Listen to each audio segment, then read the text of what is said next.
C'est 23. Nouvelles technologies, univers numérique et innovation. Voici une tasse de tech avec Alain McKenna et Pascal Forget. Et bonjour tout le monde, bienvenue à cette 7e saison d'une tasse de tech en compagnie de moi-même, Alain McKenna, et de mon collègue et ami Pascal Forget. Salut Pascal! Bonjour Alain, comment tu vas? Je vais très bien, je suis rafraîchi, mon Dieu, réénergisé avec une pause de quelques semaines quand même entre la dernière saison, n'est-ce pas, d'une tasse de tech et celle-ci. Écoute, il y a un buzz gigantesque dans le monde de la balado au Québec ces jours-ci. Alors, je tiens juste à dire saison 7, ça veut dire qu'on était là bien avant le buzz.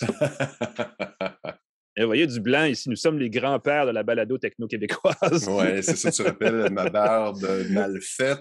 On va saluer nos partenaires qu'on n'a pas oubliés, qui reviennent avec nous cette saison. On remercie GoDaddy qui nous permet de faire des sites web faciles, Microsoft qui nous permet de faire un paquet d'affaires, on ne peut pas empêcher de le dire, et TELUS, fournisseur réseau qu'on salue et qu'on remercie, qui sont des partenaires de longue date, de plus en plus pour nous. Donc, merci à ces trois partenaires, ainsi qu'à Jura, la fameuse marque suisse de machine à café que tu apprécies de plus en plus, Pascal. Hein? Ben oui, parce qu'il faut parler absolument de la machine Jura E8 qui est entièrement automatique, qui transforme du café en grains ou du café moulu en délicieuse boisson caféinée ou pas de votre choix. L'affichage est super simple pour choisir sa boisson préférée. Il y a des ajustements précis, la quantité de lait, d'eau et de café. La mousse de lait est fantastique. C'est facile à nettoyer avec un nettoyant avec des enzymes dedans.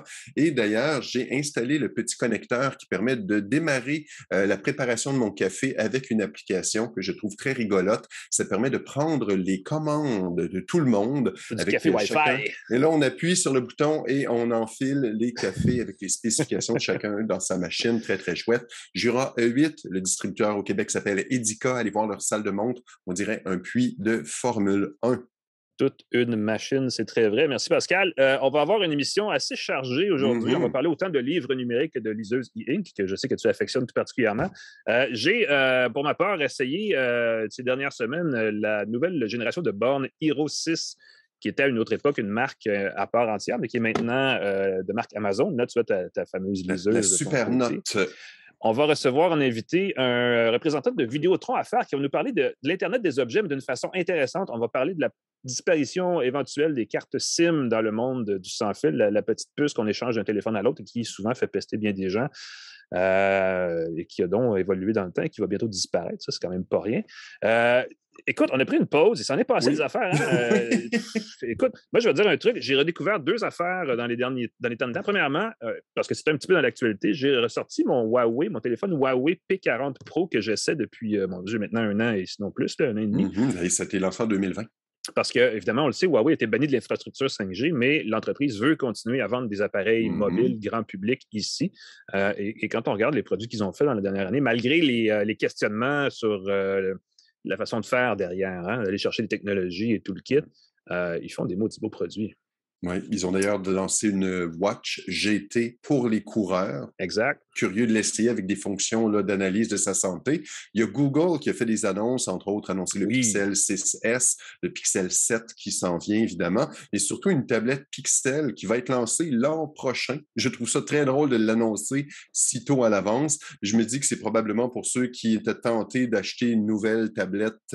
Évidemment, l'iPad est incontournable dans le domaine de la tablette. Là, Et je te dirais aussi pour les développeurs de savoir d'avance qu'ils s'en viennent avec un grand écran, parce que le problème des tablettes Nexus, pour ceux qui s'en rappellent chez Google, c'est que les applications Android n'étaient pas faites pour les formats de 7 pouces et 9 pouces des tablettes Nexus, donc ça ne marchait pas bien. Le fameux UX, UI, ou appelez ça comme vous voulez, n'était pas top. J'ai hâte de voir. Moi, j'ai surtout hâte de voir la Pixel Watch parce que c'est une montre et j'ai demandé à Rick Osterloh, qui est le responsable, c'est l'ancien président de Motorola Mobilité à l'époque, qui est passé chez Google et qui est resté chez Google et qui s'occupe maintenant de tout ce qui est Pixel. Est-ce qu'il va avoir une activation eSIM dans la Pixel Watch? Et il m'a confirmé que oui. En plus de tout le reste, là, il y a déjà du GPS et plein d'autres affaires. Mais là, on va pouvoir avoir une montre autonome Wear OS sans avoir le téléphone dans sa poche. J'ai hâte de voir ça parce que pour moi, les montres connectées sont sous-estimées dans leur capacité à connecter justement les gens, surtout dans une même famille, sans avoir un téléphone pour chacun des membres de la famille. C'est une façon de sauver des sous et de garder le contact. Oui, Puis, j'ai hâte de voir l'autonomie de la Pixel Watch. On mentionne qu'elle pourrait être que d'une seule journée, ce qui me semble très, très, très limite en 2023 quand elle va être lancée. C'est l'équivalent de l'Apple Watch, ça l'a dit, mais... C'est ça, on veut faire plus. Hein. L'équivalent, pour moi, c'est pas assez. On veut aller plus loin. Et l'autre chose qui est très drôle qui s'est passée pendant notre absence, c'est que Elon Musk n'est toujours pas propriétaire de Twitter. Donc, c'est quelque chose qui ne s'est pas passé pendant notre absence. Non, mais il y a eu tellement de rebondissements. À chaque semaine, il achète pas, il est partenaire, il est sur le conseil d'administration, il fait une mise, il annule sa mise, il analyse. Oui. Et là, c'est comme disparu de l'actualité. Mais c'est quand même très, très drôle, cette saga d'Elon Musk. On essaie de l'inviter à la balado. Si jamais il vient à la balado, on vous tient au courant. Ce que j'espère, c'est qu'il ne faut pas l'attirer avec un joint de cannabis, n'est-ce pas? Et là, je dis ça maladroitement, tel un vieux... Bon, j'ai arrêté de l'heure du diable. Parce qu'on sait qu'il fait des balados et qu'il s'en allume un pour rendre ça intéressant et ce n'est pas nécessairement notre objectif. On pourrait lui donner une tasse de café au cannabidiol. Peut-être que ça pourrait être un compromis. Au Québec, on a le choix. Il fait une sélection. Écoute, si Elon Musk vient à l'émission, je t'assure, je fais un tour à la SQDC et je prends tout ce qu'ils ont au menu. Et on va lui faire un package. Je me lâche en dépenses. Je me lâche en dépenses. Et la SQDC va peut-être devenir le partenaire de la tasse de tech. Ça va être le joint de tech. 1 gramme de tech. Oui, monsieur.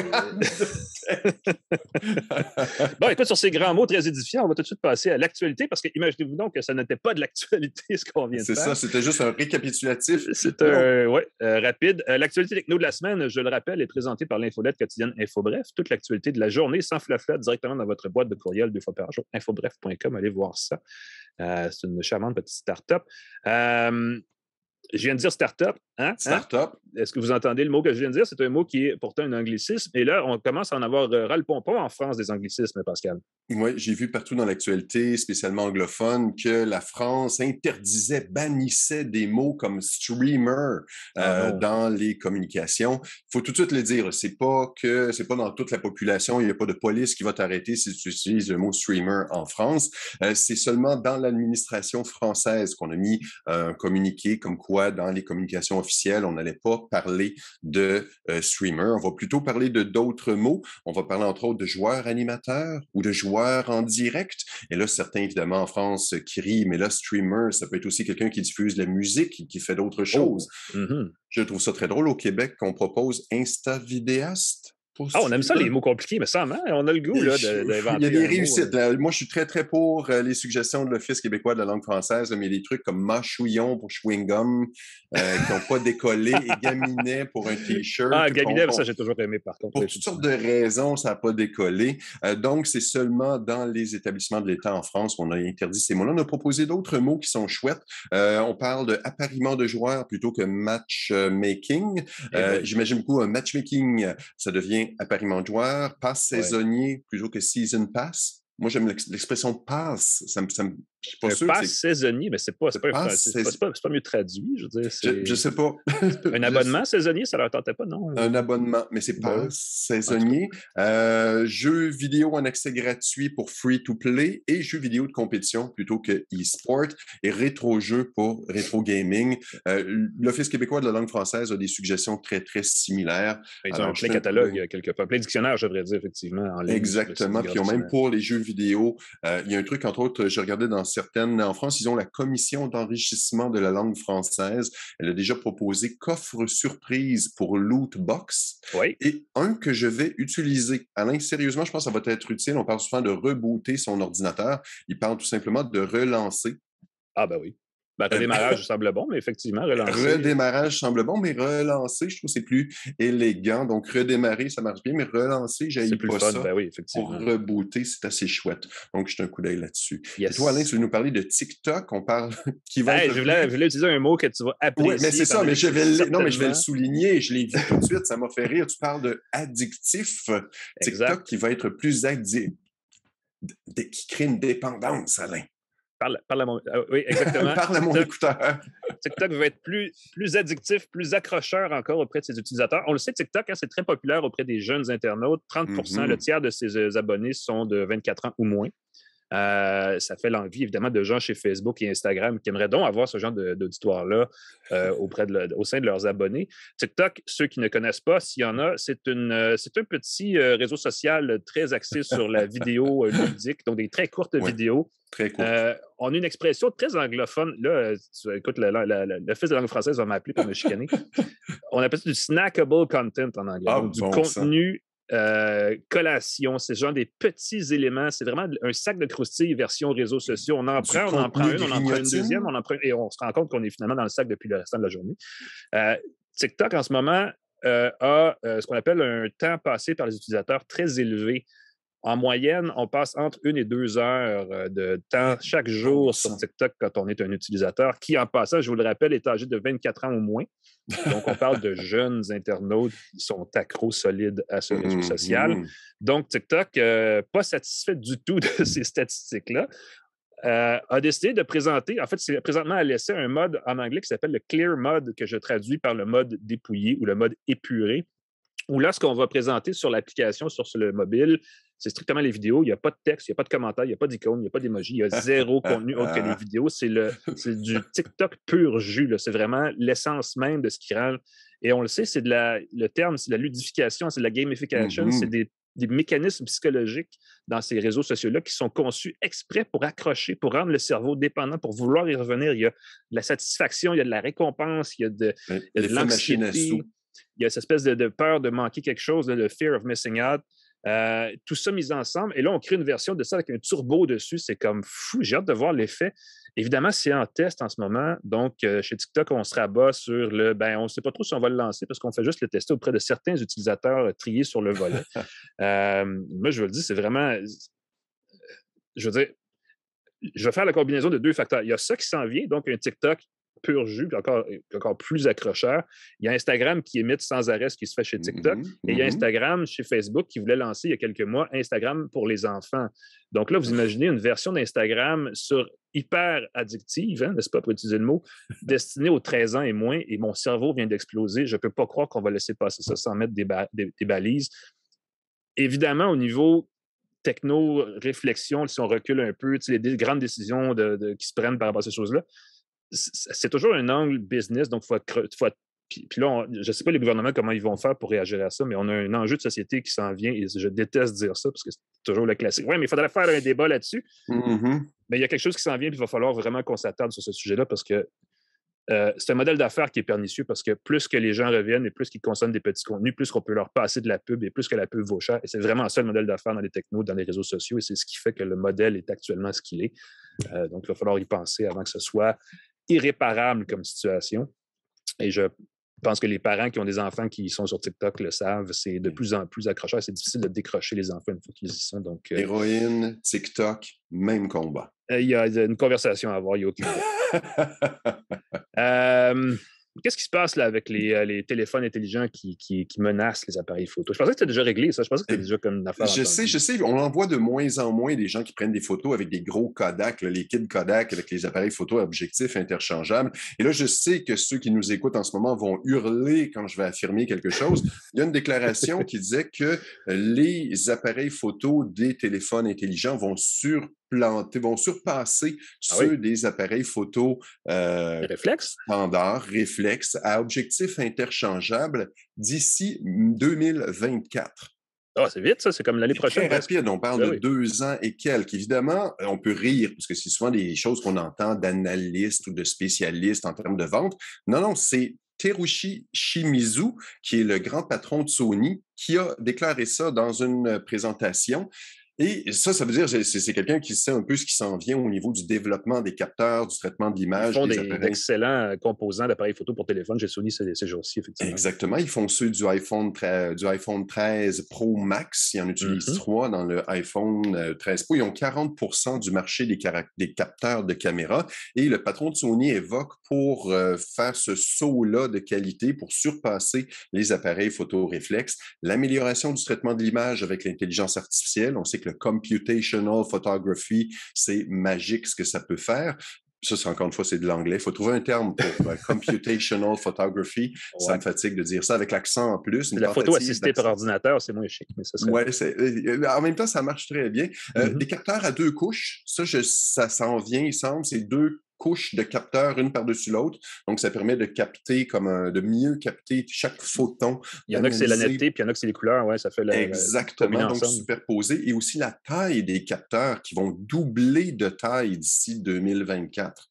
Wow. Encore une fois, on arrive dans des limites physiques où si on a un grand capteur dans un appareil très, très mince, on ne peut même pas couvrir avec l'objectif ce capteur-là. Il y a peut-être, encore une fois, M. Sony a peut-être des connaissance. Il doit savoir des choses, oui. Peut-être de choses qui s'en viennent dans le domaine. Et il parle aussi de saturation quantique, un terme qui semble venir de Star Trek. Là, ta photo va se téléporter dans l'univers pour dire que d'ici 2024, les appareils photo, encore une fois, je ne veux pas faire de peine aux amateurs de photos. Je pense qu'on va toujours avoir une place pour les plus gros appareils photo avec des objectifs et tout interchangeables. Mais pour le commun des mortels, l'achat ça va devenir un hobby. Ça va devenir quelque chose de spécialisé. Moi, je veux dire, il n'a pas mentionné la chose qui, pour moi, va être le déclencheur. C'est un téléobjectif à zoom variable, c'est-à-dire donc un objectif qu'on peut ajuster soi-même.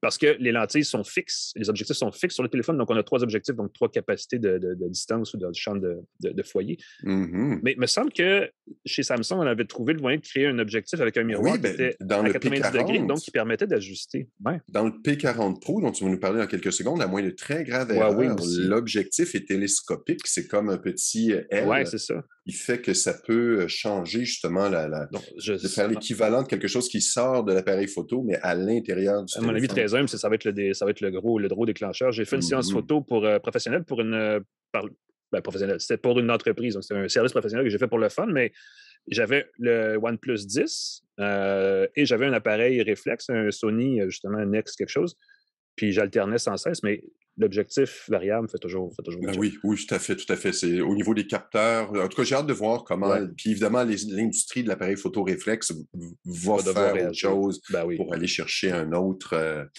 qualité d'image. Voilà. Rapidement, je vais vous annoncer, les amis, si vous ne le saviez pas déjà, qu'il est possible en 2022 de télécharger gratuitement des livres électroniques sur l'appareil de son choix grâce au site prêtnumérique.ca. Et la nouvelle, c'est que maintenant, prêtnumérique.ca, c'est doté d'une application Android et iOS qui permet de faire tout ça très simplement en 2 clics sur la tablette de son choix.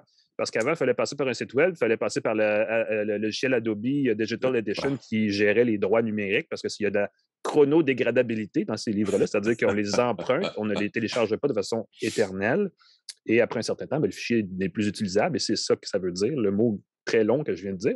Chronodégradabilité. Tu viens de remporter la palme du mot le plus compliqué de l'émission. J'avoue que je vais le réutiliser, celui-là, pour impressionner quelqu'un. Ça, c'est même pas payant au Scrabble, ça fait éclater le tableau si vous avez assez de lettres de toute façon. Mais donc, bref, Prêt numérique, l'application débarque sur la tablette de votre choix, sur le téléphone de votre choix aussi. Ce qui est intéressant, c'est que ça permet d'emprunter, comme à la bibliothèque publique de votre quartier ou de votre municipalité, un livre de façon numérique. Il y a 480 000 titres en français, il y en a 50 quelques mille en québécois, donc fait du Québec. Il y a à peu près 400 000 titres en anglais aussi, donc il y a au-dessus d'1 million de livres qu'on peut emprunter comme ça gratuitement. L'application est faite au Québec, l'application est en français, l'interface est en français, tout ça est 100% québécois. Il faut absolument, si vous lisez des livres, considérer de passer à cette solution-là. C'est gratuit. Oui. Et c'est simple. Donc, je ne sais pas pourquoi on ne l'utiliserait pas plus. La simplicité est fantastique parce que, comme tu disais, passer par Adobe Digital Edition était un calvaire. C'était le point de friction désagréable. Absolument.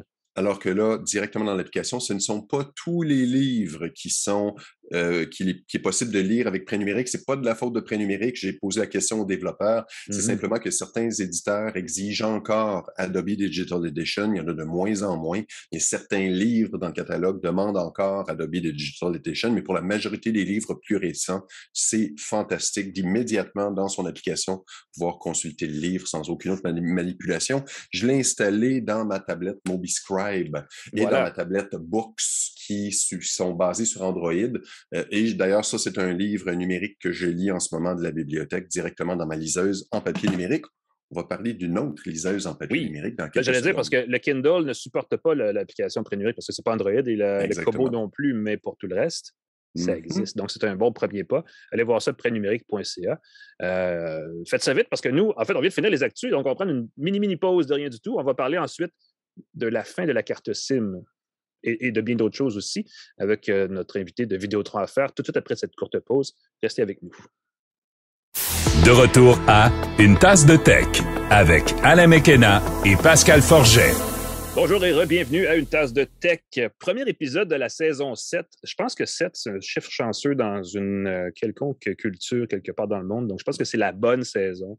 En tout cas, elles sont toutes excellentes. Là, Elles étaient toutes merveilleuses, Alain. Celle-là va être une coche au-dessus, on vous l'assure. Exactement.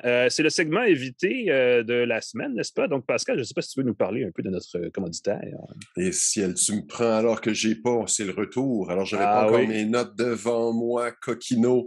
Je retourne ici. L'entrevue de la semaine d'une tasse de tech est présentée par GoDaddy, qui offre un moyen facile de créer un site web personnalisé et professionnel pour votre entreprise. Vous avez besoin d'un site web, vous voulez un site web, vous voulez faire des expérimentations avec un site web, godaddy.ca, c'est là pour vous.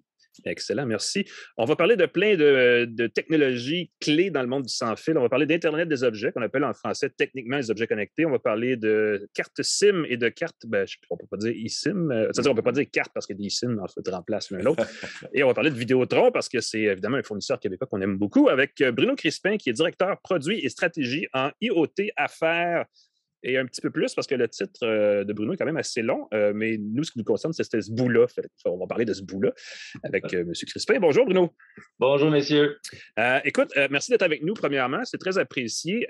On va parler de Vidéotron à faire, donc la portion de Vidéotron qui s'adresse aux entreprises, mais ça touche quand même le public. C'est quand même super intéressant ce que vous avez annoncé là, plus tôt cette semaine.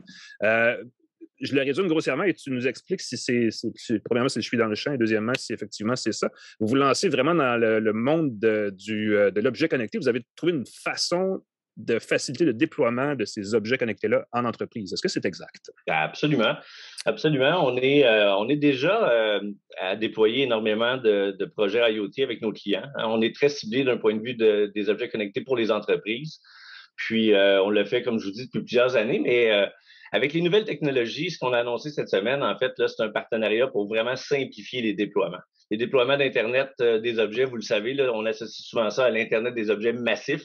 Ce qu'on veut, c'est numériser un maximum d'objets physiques en objets numériques. Beaucoup d'objets, exact, c'est ça. Exact. Puis pour être capable de le faire, il faut que les gens aient des plateformes pour être capable de bien gérer ça. Donc, un beau partenariat qu'on travaille depuis quand même plusieurs mois avec une entreprise qui s'appelle MNFI, qu'on a annoncé officiellement mercredi cette semaine. Une compagnie allemande qui est vraiment un bon leader d'un point de vue mondial. D'ailleurs, ils viennent tout juste de remporter il y a 2 semaines un prix au niveau de l'innovation en IoT à Barcelone. Puis on est très fiers de s'associer avec eux. Pour nous, là, c'est tout simplement une chimie qui fait du sens. On a une expertise d'un point de vue des réseaux de notre côté, puis de leur côté, ils ont une expertise d'un point de vue des déploiements infonuagiques, plateformes de gestion et tout ce qui est le côté ultra évolutif d'une plateforme technologique. Là, une des façons que un des outils que vous utilisez pour résoudre le casse-tête de ces centaines d'appareils connectés en entreprise, c'est plutôt qu'utiliser une carte SIM, qui est l'espèce de petite puce qu'on a dans nos téléphones pour activer ces appareils-là, vous migrez tout de suite vers la technologie eSIM qu'on voit, point de vue consommateur, un peu dans certains appareils mobiles haut de gamme. Apple en a, Google en a, quelques fabricants en a. Parle-nous de ça, eSIM. Qu'est-ce que ça fait exactement? Comment ça simplifie l'affaire? Oui, écoute, super intéressant. C'est un sujet vaste et complexe. En fait, ce qui est vraiment intéressant, c'est qu'on associe... En fait, il y a une distinction majeure entre la eSIM consommateur, tu l'as mentionné, nos Apple Watch, comme on entend, oui, exact. Ben oui, bon point. De façon générale, et versus les téléphones qui souvent, aujourd'hui, supportent 2 types de carte SIM. Carte SIM physique, carte SIM eSIM qu'on appelle, qui est en fait souvent une carte SIM virtuelle soudée sur le microprocesseur. En Internet des objets, c'est très différent. En fait, une eSIM peut être une carte SIM physique.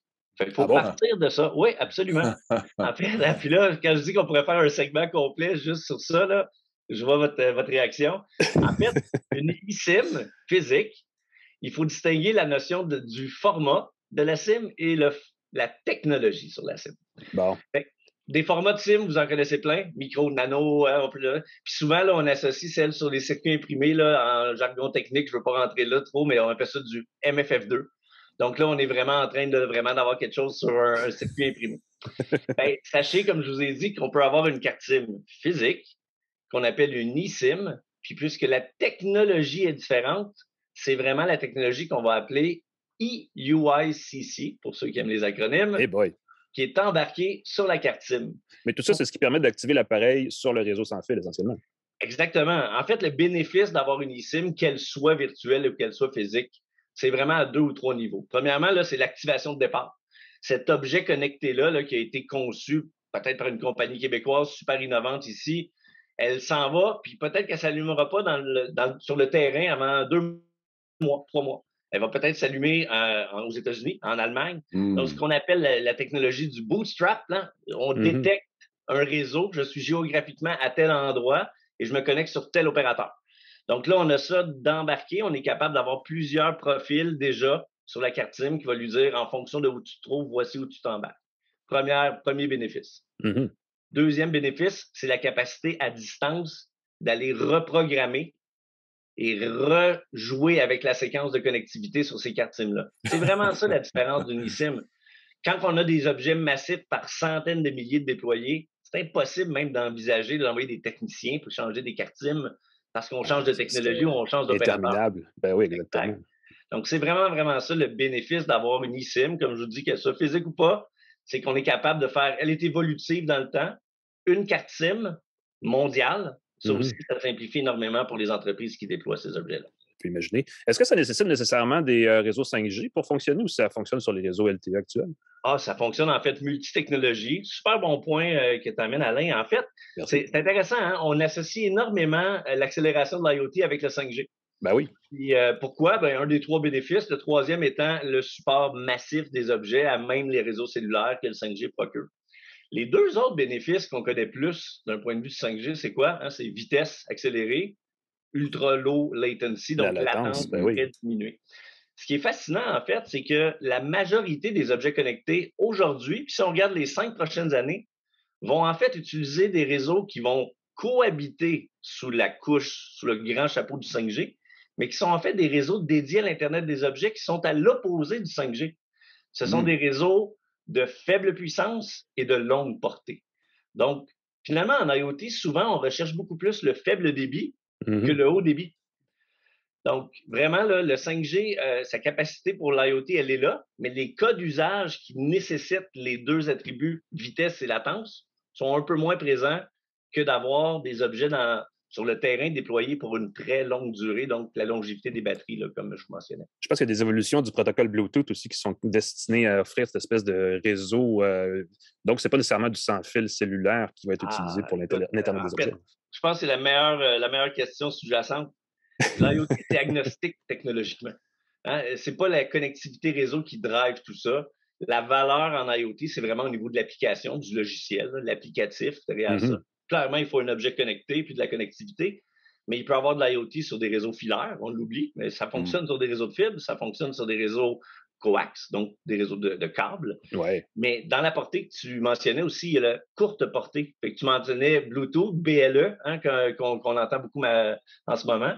Des protocoles Wi-Fi, Bluetooth, et même de plus vieux protocoles comme du RFID sont encore utilisés pour l'Internet des objets. L'important, c'est de ramener ces connectivités de courte portée-là vers l'Internet. Tout simplement, on utilise des passerelles pour le faire. Oui, effectivement, ça a tout plein de bon sens. Quand on parle d'Internet des objets ou d'objets connectés en entreprise, l'exemple que j'utilise tout le temps pour l'illustrer, c'est par exemple un agriculteur qui veut automatiser, qui veut analyser ses champs, ses terres, et qui utilise des émetteurs qui sont un peu partout dans son terrain pour la qualité de l'air, du sol, peu importe, pour savoir où arroser, où envoyer les pesticides, peu importe, et ainsi de suite. Mais c'est un des exemples, qui en existe plusieurs. Quel genre d'application concrète vous faites de ça en ce moment chez Vidéotron? Bien, pour prendre ton exemple de l'agriculture, c'est vraiment intéressant parce que on en est vraiment dans les cas de faible débit qu'on partait. Hein? Puis l'agriculture, souvent, on est plus loin des centres urbains. Donc, fameuse longue portée que je mentionnais aussi devient super importante. Capteur d'humidité pour les sols, là, c'est vraiment un use case tellement évident. Ce qu'on veut, c'est évidemment s'assurer de ne pas trop irriguer. Hein? L'eau, c'est précieux, on veut le garder. Puis en même temps, les gens ont besoin d'optimiser vraiment l'irrigation de leur côté pour leur productivité. Cas simple d'usage. Autre use case vraiment là, qui est en pleine explosion en ce moment, c'est vraiment sur 2 autres créneaux. Les villes intelligentes, je pense que vous l'avez entendu énormément. Oui. Puis Puis on est là avec l'Internet massif, là. On est vraiment dans des use cases où ce qu'on veut faire, là, c'est optimiser les opérations. Les villes, comme toute autre entreprise, en ce moment, sont pris avec des pénuries de personnel, avec de l'expertise qui quitte. Et ils ont aussi ce besoin-là d'accroître la satisfaction et l'interactivité avec leurs citoyens. Fait que, dans les villes, là, pensez à tout ce qui est mesure des niveaux d'eau. Hein. En ce moment, là, on est chanceux, on a une belle année. Le niveau des crues n'a pas été trop significatif, mais on est en 2022. Je pense qu'on est rendu à une époque où on n'a plus besoin d'envoyer des gens la nuit faire des dipsticks sur le bord des rivières. Oui, c'est ça, exact. On espère, en tout cas. Ou de regarder des niveaux peinturés sur des colonnes d'eau dans les rivières. Bien évidemment, des mesures de niveau d'eau en temps réel qui sont capables de déclencher des mesures d'urgence, des chaînes de communication, c'est des choses que les villes font. Éviter le gaspillage au niveau des fuites d'eau, optimiser la collecte des déchets. Puis, j'aime souvent donner, parce qu'en fait, c'est les bénéfices qui sont importants. Puis, pensons au déneigement. On a tous des petites problématiques versus notre déneigement. Quand ça va passer, quand je dois sortir de la maison pour aller déplacer les véhicules. Bien, les villes, ils ont une façon très simple de faire ça. À partir du moment où, sur leurs véhicules ou les véhicules de leurs impartiteurs, les compagnies à qui ils donnent le déneigement, quand on utilise des simples applications de géolocalisation des véhicules, donc ce qu'on appelle vraiment de la gestion de flotte, on est capable de rendre cette information-là disponible aux citoyens. Fait que, quand les citoyens ont leur satisfaction de savoir, bon, ben, je le sais que ça s'en vient, il n'est pas très loin, bénéfice pour eux, bénéfice ricochet pour la ville, réduction des appels inutiles. Parce que ça donne quoi d'appeler au 311 si la personne ne peut pas vous répondre de toute façon? Fait que c'est vraiment tous ces cas d'usage-là là, dans les villes intelligentes qui sont là. Tu demandais d'autres exemples. Outre cette portion-là, je pense que là où il va y avoir encore plus d'accélération, c'est tout ce qui est les bâtiments intelligents. Vraiment l'imotique. On va parler beaucoup de domotique quand on parle de nos besoins d'un point de vue consommateur. Mais les grands immeubles, les grands opérateurs d'immeubles ont énormément de solutions à leur disposition, que ce soit de la sécurité, de l'optimisation de la consommation, encore une fois, d'optimiser aussi le confort de leurs locataires ou de leurs propriétaires. Là. Fait que dans les bâtiments intelligents, on a vraiment des cas d'usage très intéressants. C'est fou. Ben, on a hâte que ça s'en vienne. Ça fait quelques années qu'on parle de ces applications-là. Et là, clairement, la technologie se met en place. Je sais qu'on parle avec un professionnel de Vidéotron à faire, mais la question eSIM plus large chez Vidéotron se pose. Est-ce qu'on peut voir, est-ce qu'on verra ça? Est-ce qu'on verrait ça bientôt du côté consommateur aussi ou ça reste exclusif au secteur affaires? En fait, il est déjà là, comme on le mentionnait, vraiment à deux niveaux. Premièrement, nos connected wearables, donc nos appareils accessoires personnels connectés sont déjà vraiment en mode eSIM. Pourquoi? Parce qu'on veut des choses miniaturisées, donc on ne peut pas avoir des cartes SIM physiques. Ce qu'on voit, on en discutait un peu plus tôt, les appareils mobiles, nos téléphones intelligents. En ce moment, c'est un double support physique et eSIM. Tranquillement, pas vite, on va clairement aller vers une évolution vers la eSIM. Est-ce que ça sera eSIM seulement? Je pense que ça va prendre encore beaucoup de temps parce que c'est, d'un point de vue des opérateurs et des manufacturiers, il y a vraiment une dynamique. Là. On parle souvent derrière le rideau, là, mais il y a toutes sortes de plateformes pour pousser ces profils-là. Hein. C'est du push and pull. On envoie un profil. Donc, clairement, la tendance ne s'arrêtera pas. La eSIM va continuer à évoluer. Puis, comme je vous disais, il faut prendre en considération qu'une eSIM physique rencontre beaucoup de cas d'usage aujourd'hui qu'on est capable d'avoir en consommateur aussi. Exact. Je veux dire, il y a de la résistance au niveau des testeurs pour avoir testé des téléphones régulièrement, avoir une carte SIM qu'on peut juste passer d'un téléphone à l'autre. C'est pas mal moins un casse-tête que de programmer à chaque fois chacune des SIM électroniques qu'on peut avoir. Ça demande un retour avec notre opérateur de toute façon. Donc, quand on veut de l'autonomie, parfois, une bonne carte physique, ça fait le travail. Effectivement. Mais est-ce qu'on va offrir bientôt chez Vidéotron pour le consommateur la possibilité de prendre un forfait Vidéotron qui n'a pas de puce? Est-ce que vous avez parlé de ça? En fait, c'est très agnostique de la forfaitisation. On pourrait offrir autant d'un point de vue physique que virtuel d'un point de vue carte SIM sur le même forfait. Et pourquoi ce n'est pas encore le cas? Parce que si je ne m'abuse, chez Vidéotron, il n'y a pas encore de forfait eSIM offert. J'ai cherché à le faire pour éviter d'avoir à chercher une puce. Et puis, c'était pas offert. En fait, on est en plein déploiement de notre nouvelle plateforme, de nouvelle génération de consommateur. Absolument, je vous parle de consommateur. C'est vraiment ça que je vous mentionnais tout à l'heure. Il y a une complexité au niveau des plateformes. Il faut s'assurer d'avoir des plateformes vraiment qui permettent de faire ces échanges-là. D'un point de vue de l'infrastructure technologique, c'est déjà en place. Pour le rendre commercialement disponible, ça s'en vient très rapidement. Bonne dans nouvelle. la section scoop de notre entrevue. C'était excellent. Y en a-tu d'autres des comme ça, Bruno? Qu'est-ce que tu peux nous dire que personne ne sait encore? Ouais, écoutez, moi, je peux vous dire une chose, c'est que tout à l'heure, vous mentionniez, il me semble qu'on attend ça depuis longtemps, l'IoT. Puis l'IoT, en fait, ça existe depuis une vingtaine d'années. Mais effectivement, comme à peu près tout, le bénéfice tangible versus les bénéfices réels, la courbe s'est rapprochée. C'est pour ça qu'en ce moment, tout le monde regarde. On est dans des niveaux, là, quand on sonde à différents, puis pas juste au Québec, Canada, Nord-Amérique, 80% des organisations sont soit en déploiement d'une solution IoT ou envisagent de le faire dans les prochaines années. Donc, on arrive vraiment à cette courbe-là. Fait que c'est un scoop qui vient recouper ce que vous mentionnez tout à l'heure. On est rendu à la courbe d'adoption et non pas à la courbe de projection ici. Là. On rentre dans une deuxième phase, effectivement. Bruno Crispin, directeur produit stratégie en IoT Affaires chez Vidéotron Affaires. Merci d'avoir été avec nous, c'est super intéressant. On continue à garder le contact s'il y a des nouvelles comme ça qui s'en viennent, d'autres applications eSIM ou d'autres scoops 5G, ainsi de suite. N'hésitez pas, ça va nous faire plaisir de faire le suivi. Plaisir. Merci Alain, merci Pascal, au plaisir. À la prochaine. Merci. Nous, on prend une mini-pause, une nano-pause, je devrais dire, pour faire le lien. Et on revient avec nos tests produits. Restez avec nous. De retour à Une tasse de tech avec Alain McKenna et Pascal Forget. Et bonjour tout le monde et bienvenue une nouvelle fois à Une tasse de tech, premier épisode de la saison 7. Vous savez, nous, à Une tasse de tech, nos saisons ne sont pas comme les vraies saisons. Elles commencent un peu n'importe quand dans l'année, mais c'est souvent au début de l'année, c'est-à-dire au début de l'été, au début du mois de juin, ou plus exactement à la fin du printemps, parce que la semaine prochaine débute ce qui est un événement qui, pour moi, lance un peu la deuxième portion de l'année techno. C'est le mon Dieu, c'est dur à prononcer. Le Worldwide Developers Conference d'Apple, la conférence des développeurs donc d'Apple à San Francisco, où je serai. Donc, on pourra se faire une tâche de tech à distance, mon cher ami. J'espère. Quand tu es en voyage, ça marche tout le temps bien. Il faudrait dire merci à nos partenaires aussi, Microsoft, TELUS, Jura et GoDaddy.ca. Juste le rappeler une fois de temps en temps. C'est grâce à eux que le podcast existe.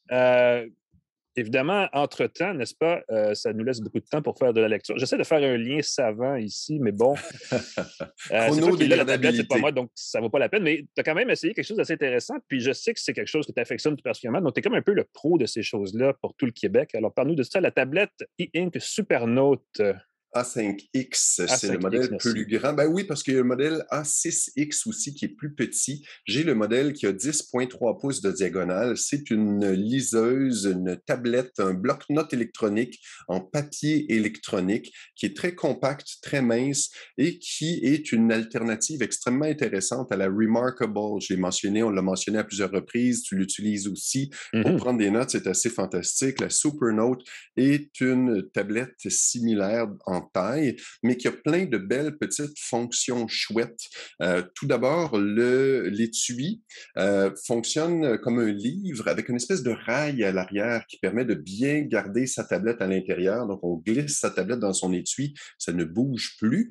L'autre point intéressant, on peut se le procurer avec un super beau stylet. C'est vrai qu'il est chic, hein? Le stylet, il est très chic. Il ressemble à une vraie plume ou encore un stylo style Mont-Blanc plus agréable à utiliser. Et ce qui est fantastique, c'est que plutôt d'avoir une pointe qui s'use avec le temps, une espèce de pointe molle qu'on doit remplacer selon son usage, peut-être au mois ou 2 mois, c'est une pointe en céramique qui est inusable, qui est très mince, très fine et qui fonctionne très bien sur la surface de la tablette Supernote qui simule la fibre du papier. Et c'est très particulier, c'est la pression de la fibre du papier. Donc, c'est pas rugueux comme du papier, c'est vraiment la pression. Et donc, quand on écrit avec la pointe fine en céramique sur la surface de la tablette Supernote, c'est comme écrire avec une plume, c'est comme écrire à l'encre, c'est pas comme écrire à mine, la sensation qu'on a quand on utilise la tablette Remarkable. Donc, c'est très lisse, c'est très fluide. Certains vont dire que ça ressemble plus à écrire sur du verre. J'ai pas cette impression-là. Moi, je sens vraiment la sensation d'écrire avec un rollerball. Allons-y comme ça, parce qu'écrire avec une plume quand on est gaucher, c'est un paquet de troubles. Ça met de l'encre partout, mais comme c'est une tablette électronique. L'autre truc qui est chouette, il y a sur le côté une petite barre qui permet d'accéder rapidement aux options. On peut s'en servir. Elle est basée sur Android. Malheureusement, on ne peut pas installer d'application pour l'instant. Ah bon? Malheureusement, on ne peut pas mettre de fichier APK en sideload. Ah non, même pas le petit App Store d'Amazon là, qu'on peut bidouiller à partir duquel on peut aller chercher d'autres trucs? Pas encore. J'ai cherché, c'est sûrement que les bidouilleurs sont là-dessus. Supernote travaille très, très fort pour la mise à jour, évidemment, l'esprit de communauté de la tablette. Donc, on va pouvoir ajouter des choses. La caractéristique, je pense, se démarque de la Supernote, c'est la possibilité de lire et de répondre à ses courriers électroniques à l'intérieur. Il y a une petite application qui permet de se connecter à ses courriels. Donc, on peut avoir son courriel Google, son courriel... à la main? Et y répondre à la main si on le désire. Hey boy. Ça peut être très chouette. Donc, je peux dessiner, je peux de façon manuscrite, je suis en déplacement, je te réponds vite, vite, et la personne reçoit l'image de ce qu'on a écrit. OK. Ah, il n'y a pas de traduction de texte vers le texte numérique, là. Si on le désire, ça fonctionne, la reconnaissance de caractère, sauf qu'elle est qu'en anglais pour l'instant. Ah, c'est ça. Ouais. Donc, malheureusement, puis on s'entend que la reconnaissance de caractère, tout le monde me dit « Ah oui, reconnaissance de caractère, j'aurais plus besoin de taper ». La reconnaissance de caractère, ça ne fonctionne pas parfaitement. Ce n'est pas parfait. Il faut avoir une écriture très régulière pour que ça fonctionne bien. Quand ça fonctionne bien, ça fonctionne merveilleusement bien. Mais de pouvoir répondre rapidement quelques notes, faire un dessin, un schéma, envoyer ça à quelqu'un à la main, répondre de façon paisible, lire ses courriels, on veut simplement les consulter. Très le fun. On peut aussi consulter son calendrier. Très, très chouette dans une liseuse. Ça se connecte à Internet, on donne les coordonnées de son calendrier, ça se met à jour par Internet. On peut stocker de la musique là-dessus. Moi, c'est l'affaire que je me demande toujours. Ce que je rêve, c'est d'une liseuse avec du Bluetooth et de la possibilité de mettre de la musique. La tablette se vend comme une liseuse pour les gens qui aiment écrire, pour ceux qui aiment écrire. Okay. Donc, c'est pas autant axé sur la lecture. Il y a la compatibilité avec Bluetooth, donc on peut la connecter éventuellement à des écouteurs. Honnêtement, j'ai pas testé l'option d'écouter quelque chose avec. Donc, même les livres audio, ce ne serait pas nécessairement... Ça pourrait être une possibilité, parce qu'avec l'application Prénumérique, par exemple, on peut lire des livres audio. En ce moment, on ne peut pas installer encore Prénumérique dans sa liseuse Supernote, mais j'aimerais énormément ça. Parce que 10.3 pouces, c'est une super bonne taille pour lire des livres. La MobiScribe est un peu plus petite. Donc, c'est le fun pour lire, c'est compact, mais des fois, on veut un peu plus d'espace pour lire. Mais oui, ce serait le fun. On peut connecter un clavier aussi. Et c'est l'autre caractéristique qui se distingue de la Supernote. On peut éditer des documents Word. On peut créer et éditer des documents Word directement dans sa Supernote avec un clavier ou de façon manuscrite en faisant des notes de réviseur. Directement. Et là, encore une fois, il faut être familier avec les notes de réviseur. On met une petite coche. On peut entrer des lettres à l'intérieur. On peut cocher. On peut mettre des retours de ligne. Je l'ai essayé brièvement, je suis pas familier avec tous les trucs. C'est pas 100%, mais pour un réviseur qui normalement imprime sur papier, fait ses notes, et là, il pourrait éditer directement dans la Supernote. En ce moment, ce n'est qu'en anglais. La bonne nouvelle, c'est que la localisation dans plusieurs langues, dont le français, s'en vient cette année. C'est dans la feuille de route de Supernote. Et là, ça va devenir extrêmement intéressant parce qu'une chose qui est fantastique de faire avec une liseuse, une tablette en papier électronique, c'est de la connecter à un clavier et de s'en servir comme une dactylo minimaliste. C'est vrai.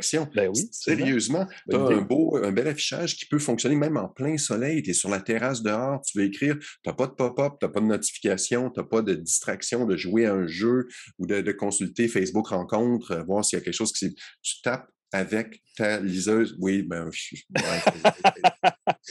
Moi, je n'ai rien dit. On n'est pas tous en couple, Alain McKenna. Ah, ben c'est pas ça que c'est pas du tout ça que je voulais dire. Non. Je sentais le jugement, Alain. Mais, je le voyais, toi. Je sais que c'est un jugement d'amour. C'est ça qui arrive.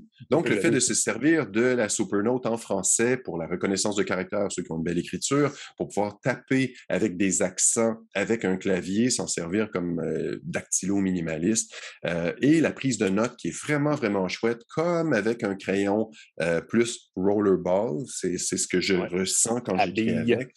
C'est très, très, très chouette. Le stylet qui est très luxueux, le modèle en métal et le prix qui est plus abordable que celui de la... Oui, ça, j'ai J'allais dire, j'attendais le mais il n'y a pas de mais là. Il n'y a pas encore de mais. Encore une fois, la langue française est un gros embêtement. C'est plus flexible. Donc, le prix, je vous donne le prix, c'est 625 pour la Supernote, le grand modèle de 10,3 pouces, la A5X, avec le stylet qui n'est pas le luxueux. Le luxueux va coûter un petit peu plus cher et l'étui qui s'ouvre comme un livre, 625 La Remarkable avec le stylet et l'étui qui est une espèce d'enveloppe, 717 Ah oui, quand même. Et Remarkable ont changé leur politique depuis quelque temps. Il faut s'abonner pour avoir toutes les fonctions de la Remarkable. Donc, sans abonnement, ça reste un peu moins cher. Du luxe un peu quand même. Oui, la Supernote là, devient une alternative extrêmement intéressante à la Remarkable. Et pour quelqu'un qui voudrait quelque chose de plus compact, il y a la A6X qui fait 7,8 pouces de diagonale, donc plus compact, peut-être plus liseuse, prendre des notes. Un peu livre de poche, d'une certaine façon, oui. Plus de poche, c'est ça. À côté de son clavier, on a un bloc-notes ouvert tout le temps.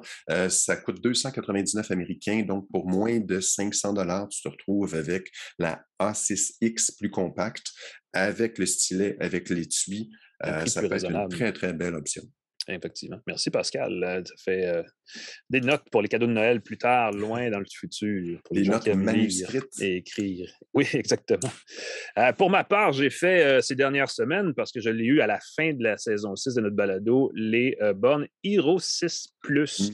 C'est une mise à jour. En fait, c'est un ajout au catalogue de la gamme Hero qui sont, depuis leur création de façon tout à fait indépendante, quelque part aux États-Unis, des bornes en maillage pour les grosses maisons. Je n'ai pas nécessairement un manoir, là, mais j'ai toujours aimé essayer ça parce que j'ai un sous-sol. Donc, déjà, en partant, ça prend un peu de relais dans la diffusion du réseau sans fil. Hero a été racheté il y a quelques années par Amazon et ça soulève toutes les questions de, ouais, mais là, Amazon, qu'est-ce qu'ils prennent comme information sur les utilisateurs et sur l'usage qu'on en fait une fois qu'on a le réseau à la maison? Des bonnes questions, mais Amazon est très insistant sur le fait que non, c'est très sécurisé. On ne récupère aucune information qui pourrait porter atteinte à votre confidentialité ou peu importe. Donc, on peut mettre ça de côté. Et les nouvelles bornes Hero 6 Plus, en fait, ont été mises en marché plus tôt ce printemps, en même temps que les Hero 6E. Et la différence est quand même à la fois importante et pas tant, c'est que évidemment, comme leur nom le dit, les Hero 6E sont des bornes qui sont compatibles avec la nouvelle norme Wi-Fi 6E, qui est autrement plus performante que le Wi-Fi 6 tout court. Et là, on ne va pas embarquer dans le débat, mais oui, effectivement, il y a trop de mises à niveau de Wi-Fi, de normes Wi-Fi depuis un bout de temps. Là, on s'y perd et c'est donc compliqué. Donc, cassez-vous pas la tête. C'est sûr que si vous avez une maison avec la fibre à 2 gigabits seconde là, qui est comme débit Internet et que vous voulez vraiment la grosse machine, ça vous prend du 6E. Mais ça coûte extrêmement cher. La borne, c'est 429 pour une seule borne. Dans le cas des Hero 6 Plus, c'est 199 pour une, 429 pour 3. Parce qu'évidemment, l'intérêt de ces bornes-là, c'est de les avoir en maillage quand on a justement plusieurs étages. Et là, je ne vous l'ai pas dit, mais si vous avez un triplex et que vous voulez que vos voisins de condo partagent la note d'Internet, ce n'est pas une mauvaise idée. Il existe encore au catalogue les Hero 6 tout court dont on a parlé l'année dernière. La différence, c'est que dans ce cas-ci, on double en fait la bande passante, là, le débit Wi-Fi par rapport au Hero 6, dans le cas des Hero 6 Plus. Elles sont conçues exprès justement pour les gens qui sont abonnés à un service Internet qui fait au moins 1 gigabit seconde parce que c'est à peu près le débit sans fil qu'on peut aller chercher avec les appareils compatibles. Donc, ça prend aussi un ordinateur ou une tablette ou un téléphone qui ont cette capacité de se connecter au réseau Wi-Fi 6 de plus haute performance. Du côté des Hero, en fait, on les appelle les Hero Pro 6E, le nom exact. Là, eux, c'est 2 fois supérieur au 6 Plus. On parle d'une connexion sans fil de 2,3 gigabits seconde, ce qui est, écoute, rendu là, c'est carrément de la fibre optique qu'on vous a branché dans le cerveau parce que ça va extrêmement vite. Dans le cas des 6E, on peut aussi brancher au-delà de 100 appareils distincts sur le même réseau, sur la même borne. Donc, pour les gens, on parlait tantôt d'objets connectés. C'est le genre d'application. Si vous avez un commerce, par exemple, si vous avez une tonne de capteurs, c'est le genre d'application. Sinon, rabattez-vous sur les 6 Plus.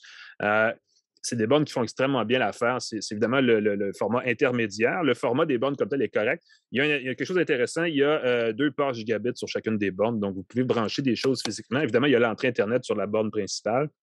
L'autre peut servir pour mettre un pont Ethernet, n'est-ce pas, pour brancher différents appareils connectés. Mais ça se relie sans fil aux autres bornes du même réseau et ça crée un seul réseau partout à partir de différentes bornes. Donc, le signal est toujours très bon. La portée de cette nouvelle génération de Hero-là est excellente. La portée, je parle de la distance à partir de laquelle on a de la connexion Wi-Fi dans la maison ou même dans la cour, par exemple, si vous restez en banlieue. J'ai été surpris parce que ce n'était pas la principale qualité des Hero 6, donc de la génération avant. Celle-ci fonctionne très bien. Elle se rend, dans mon cas, là, j'ai une portée de 10 mètres facile où je peux connecter les appareils à l'extérieur. Je passe à travers un mur de briques et ça a fonctionné extrêmement bien. J'étais vraiment impressionné. Le débit Wi-Fi, naturellement, il a été doublé, donc il est excellent aussi. Ça n'aurait pas de problème à jouer à la Xbox ou à la PlayStation 5 tout en regardant du Netflix ailleurs dans la maison ou en faisant du TikTok, parce que les jeunes, n'est-ce pas, font du TikTok. Apparemment que c'est très addictif. Ils font que ça. Ils font que ça du TikTok, les jeunes. Et évidemment, bon, ben, les bornes 6 Plus sont plus abordables que les 6E. Donc, c'est peut-être effectivement la meilleure option pour 90% des gens au Québec là, qui veulent vraiment quelque chose de très... Et encore là, ça prend la grosse connexion. Si vous avez un débit à 80 à 100 mégabits seconde chez un fournisseur Internet, pas cher, ben, c'est de l'overkill. C'est pas nécessaire d'aller avec des grosses bornes. Mais quand même, c'est un...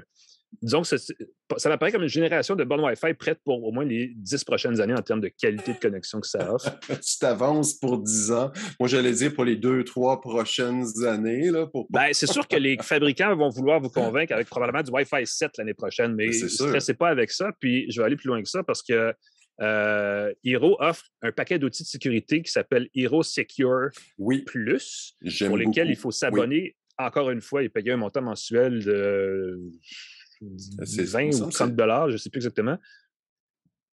Mais à un moment donné, j'allais dire une centaine par année, mais il faut regarder le forfait. C'est pratique. La gestion de comptes et d'appareils, comme un contrôle parental, par exemple, est incluse gratuitement. Ça se règle assez simplement. Mais tu sais, toute la question de pare-feu, si vous voulez masquer l'adresse IP, si vous voulez un DNS dynamique là, pour créer une espèce de serveur maison à l'extérieur, tout ça, il faut payer pour. Il existe des services équivalents gratuits qu'on peut installer soit sur son poste de travail à la maison ou en version en téléphone magique. Donc, on peut s'en sortir sans avoir à payer ça. Oui, mais évidemment, ce n'est pas inclus dans la borne. C'est ça. Ce que j'aime bien d'un pare-feu ou d'un service de sécurité dans sa borne Wi-Fi, c'est que c'est bloqué à ce niveau-là. Ça ne va pas dans ses applications, ça ne va pas dans ses appareils connectés. C'est la grosse nuance versus d'avoir installé un antivirus dans chacun de ses appareils ou qu'un appareil connecté, un jouet d'enfant connecté au Wi-Fi pourrait être piraté, alors que si c'est bloqué au niveau de la borne, ça peut faire une différence. Je l'ai ajouté exactement un autre truc qui peut faire la différence, mais ça, c'est plus technique. Ce sont des bornes bibandes. Il existe des bornes tribandes, donc c'est-à-dire qu'il y a 3 bandes Wi-Fi et souvent, quand on a un groupe de bornes à 3 bandes, c'est que la troisième est exclusivement dédiée à la connexion interborne, donc qui permet de garder le débit intact. Mais c'est un défaut théorique parce qu'en pratique, on ne voit pas vraiment la dégradation de qualité de réseau, peu importe la borne sur laquelle on se connecte. L'installation est vraiment simple. Hein. C'est une application Hero sur son téléphone. Ça se jumelle ensemble, les bornes. Il n'y a pas de casse-tête. On a vraiment simplifié l'opération. Donc, on rend ça vraiment très grand public. Donc, honnêtement, c'est une des bonnes gammes de bornes Wi-Fi en maillage 6 ou 6E qui existent dans le marché, à condition d'accepter qu'Amazon collecte votre adresse courriel et votre adresse IP. Qui est un détail qui va en agacer plusieurs, puis ça se comprend. Mais c'est le genre de compromis qu'il faut faire avec des compagnies comme Amazon parce qu'ils ne font que ça, collecter des données, donc il faut jouer avec. Alors, à vous de voir. Si tu permets, il y a une chose qui est le fun avec les bornes, les anciennes bornes, les relais qui permettaient d'augmenter la portée du Wi-Fi, coupaient de moitié, sinon plus, la qualité, la vitesse de transmission. Quand on parle de bornes modernes, du maillage de connexion Internet, on a la même vitesse, peu importe où on se connecte dans la maison. C'est assez magique comment le signal va être si on a 30 mégabits, si on a 100 mégabits chez soi, ça va être peu importe près de quelle borne on va se trouver et la connexion va passer d'une borne à l'autre. Si on se déplace dans la maison, on va toujours être connecté avec la meilleure borne, avec une seule adresse. Il y a beaucoup de gens encore qui ont 2-3 réseaux à la maison pour avoir celui sur la terrasse, celui sur le balcon. On n'a qu'un seul nom de réseau, ça se configure tout seul. Et pour ceux qui travaillent justement sur les terrasses l'été, là, tu approches ta borne et tu devrais avoir, comme tu l'as dit, du très, très bon Wi-Fi chez toi, partout dans la maison. Alors, prenez note. Hero.com si vous voulez aller voir, ou Amazon aussi, vous pouvez le googler, ça se trouve très facilement. À partir de 199 $ pour une borne. À vous de voir. Sinon, comme tu le dis, il y a aussi moyen de bidouiller, mais il faut bidouiller fort pour arriver à la même expérience. C'est pas le fun de bidouiller. On aime ça bidouiller, mais pas quand on est en vacances. Exactement. Ou au contraire, Quand on est oui, en ben là, vacances. ouais, le bon point. Cela conclut l'épisode actuel d'une tasse de tech, n'est-ce pas? Merci d'avoir été avec nous. Merci, Pascal. La semaine prochaine, on revient. On va faire un petit spécial en direct de San Francisco, à moins que je sois revenu avant. On va voir. Je ne sais pas exactement comment on va faire ça. Mais on va parler, à moins que je me trompe encore une fois, et je ne sais pas pourquoi je dis ça, Des parce que je me nouveautés trompe d'Apple, certainement c'est pas. sûr. Mais je pense qu'on reçoit le grand patron d'un fournisseur Internet qui s'appelle Oxio. On va parler de la question de l'Internet à la maison. Pourquoi ça coûte cher et pourquoi ça risque de coûter plus cher, malheureusement, dans les prochains mois, prochaines années au Canada. Entre-temps, on vous souhaite quand même de profiter du beau temps, de garder le sourire malgré ces nouvelles peu réjouissantes. Oui. Merci à Microsoft, TELUS, Jura, GoDaddy.ca, nos partenaires sans qui ce podcast ne serait pas possible. C23 qui assure la diffusion du podcast sur tout le réseau Cogeco. Le réseau Cogeco? Le réseau Cogeco. Le réseau Cogeco. Bonjour à tous les gens qui nous écoutent un peu partout au Québec. Claude Hébert, la mise en onde, et Alain McKenna qui écrit au devoir. Merci beaucoup d'être là. Merci à toi aussi, Pascal. On vous souhaite une bonne fin de journée à tout le monde, une bonne semaine. On se revoit la semaine prochaine pour une autre tasse de tech. Salut!